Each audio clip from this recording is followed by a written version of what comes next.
రెండవ దినవృత్తాంతములు గ్రంథము 20వ అధ్యాయము. ఇది అయిన తరువాత మోయాబీయులను అమ్మోనీయులను మేయోనీయులలో కొందరును దండెత్తి యెహోషాపాతు మీదికి వచ్చిరి. అంతలో కొందరు వచ్చి, సముద్రము ఆవల నుండి సిరియనుల తట్టు నుండి గొప్ప సైన్యం ఒకటి నీ మీదికి వచ్చుచున్నది, చిత్తగించుము. వారు హససోన్ తామారు అను ఏన్గెదీలో ఉన్నారని యెహోషాపాతునకు తెలియజేసిరి. అందుకు యెహోషాపాతు భయపడి యెహోవా యొద్ద విచారించుటకు మనస్సు నిలుపుకొని యూదా ఎంతటా ఉపవాస దినము ఆచరింపవలెనని చాటింపగా, యూదావారు యెహోవా వలని సహాయమును వేడుకొనుటకై కూడుకొనిరి.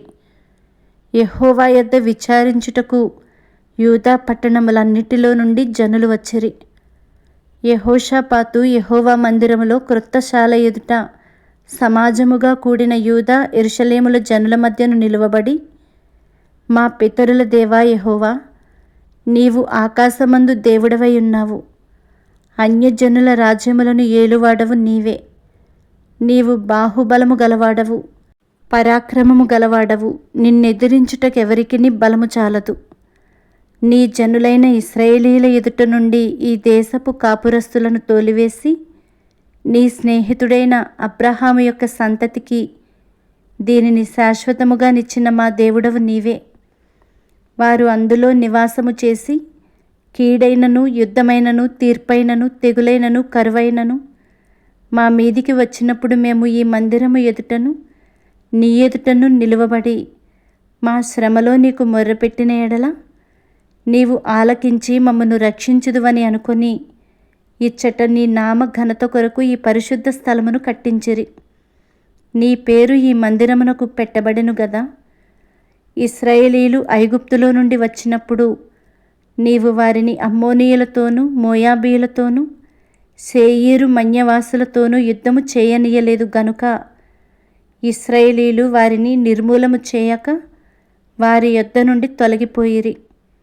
మేము స్వతంత్రించుకొనవలెనని నీవు మాకిచ్చిన నీ స్వాస్థ్యములో నుండి మమ్మను తోలివేయుటకై వారు బయలుదేరి వచ్చి మాకెట్టి ప్రత్యుపకారం చేయుచున్నారో దృష్టించుము.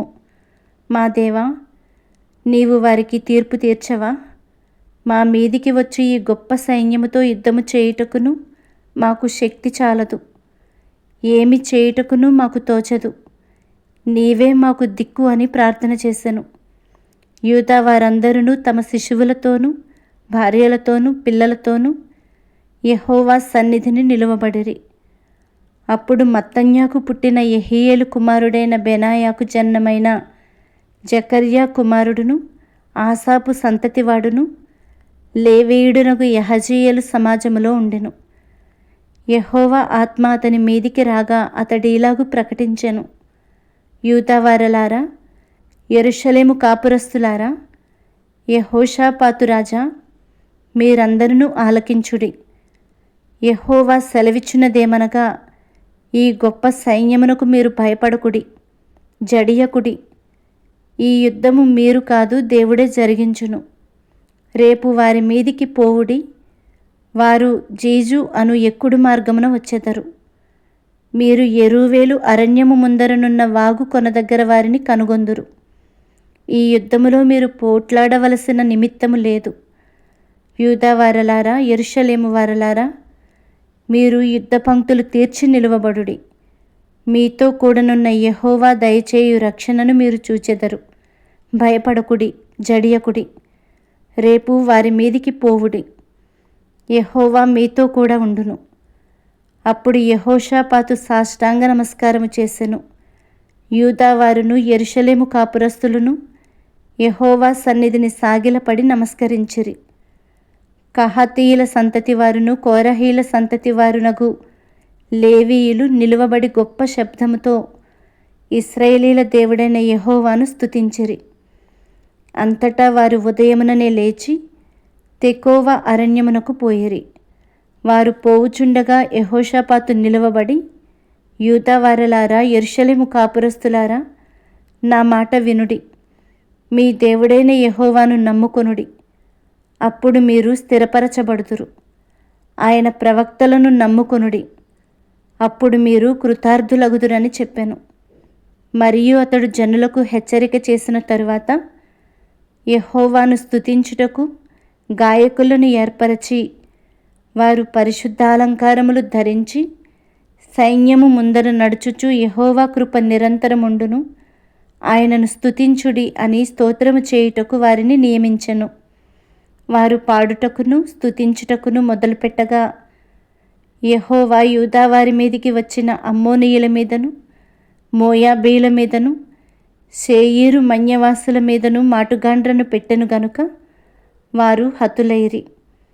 అమ్మోనీయులను, మోయాబీయులను, శేయీరు మన్య నివాసులను బొత్తిగా చంపి నిర్మూలము చేయవలెనని పొంచియుండి వారి మీద పడిరి.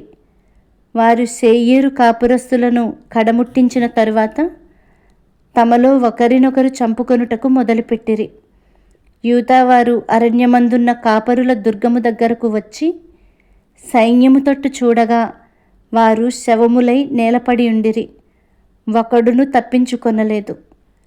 యెహోషాపాతును అతని జనులను వారి వస్తువులను దోచుకొనుటకు దగ్గరకు రాగా ఆ శవముల యొద్ద విస్తారమైన ధనమును ప్రశస్తమైన నగలును కనబడెను. వారు తమకిష్టమైనంత మట్టుకు తీసుకొని తాము కొనిపోగలిగినంత కంటే ఎక్కువగా ఒలుచుకొనిరి. కొల్ల సొమ్ము అతి విస్తారమైనందున దానిని కూర్చుటకు 3 దినములు పట్టెను. 4వ దినమున వారు బెరాకా లోయలో కూడిరి. అక్కడ వారు యెహోవాకు కృతజ్ఞతాస్తుతులు చెల్లించినందున నేటి వరకును ఆ చోటికి బెరాకా లోయ అని పేరు. ఏలాగున యెహోవా వారి శత్రువుల మీద వారికి జయము అనుగ్రహించి వారిని సంతోషపరచెను గనుక యెరూషలేమునకు ఉత్సవముతో మరలవలెనని యూదావారును యెరూషలేము వారును వారందరికీ ముందు యెహోషాపాతును సాగి వెళ్ళిరి. వారు యెరూషలేములోనున్న యెహోవా మందిరమునకు స్వరమండలములను సితారాలను వాయించుచు బూరలు ఊదుచూ వచ్చిరి. ఇశ్రాయేలీల శత్రువులతో యెహోవా యుద్ధము చేసెనని దేశముల రాజ్యముల వారందరూ వినగా దేవుని భయము వారందరి మీదికి వచ్చెను. ఈ ప్రకారము అతని దేవుడు చుట్టూనున్న వారిని జయించి అతనికి నెమ్మదిని అనుగ్రహింపగా యెహోషాపాతు రాజ్యము నిమ్మళముగా నుండెను. యెహోషాపాతు యూదా రాజ్యమును ఏలెను. అతడు ఏలనారంభించినప్పుడు 35 సంవత్సరముల వాడై యెరూషలేములో 25 సంవత్సరములు ఏలెను. అతని తల్లి షిల్హీ కుమార్తె, ఆమె పేరు అజూబా. అతడు యెహోవా దృష్టికి యథార్థముగా ప్రవర్తించి తన తండ్రి అయిన ఆసా మార్గమందు నడుచుచు దానిలో నుండి తొలగిపోకుండెను. అయితే అప్పటికింకను జనులు తమ పితరుల దేవుని వెదకుటకు తమ హృదయములను స్థిరపరచుకొనలేదు. అతడు ఉన్నత స్థలములను తీసివేయలేదు. యెహోషాపాతు చేసిన కార్యములన్నిటిని గూర్చి హనానీ కుమారుడైన యెహూ రచించిన గ్రంథమందు వ్రాయబడి ఉన్నది. ఈ యెహూ పేరు ఇశ్రాయేలు రాజుల గ్రంథమందు కనబడుచున్నది. ఇది అయిన తరువాత యూదారాజైన యెహోషాపాతు మిక్కిలి దుర్మార్గముగా ప్రవర్తించిన ఇశ్రాయేలు రాజైన అహజ్యాతో స్నేహము చేశాను. తర్షీషునకు పోదగిన ఓడలను చేయింపవలనని యెహోషాపాతు అతనితో స్నేహము చేయగా వారు ఎసోన్గెబెరులో ఆ ఓడలను చేయించిరి. అప్పుడు మారేషావాడును దోదావాహు కుమారుడునగు ఎలీయెజరు, నీవు అహజ్యాతో స్నేహము చేసుకొంటివి గనుక యెహోవా నీ పనులను భంగము చేయునని యెహోషాపాతు మీద ప్రవచనం ఒకటి చెప్పెను. ఆ ఓడలు తర్షీషునకు వెళ్ళజాలకుండా బద్దలైపోయెను.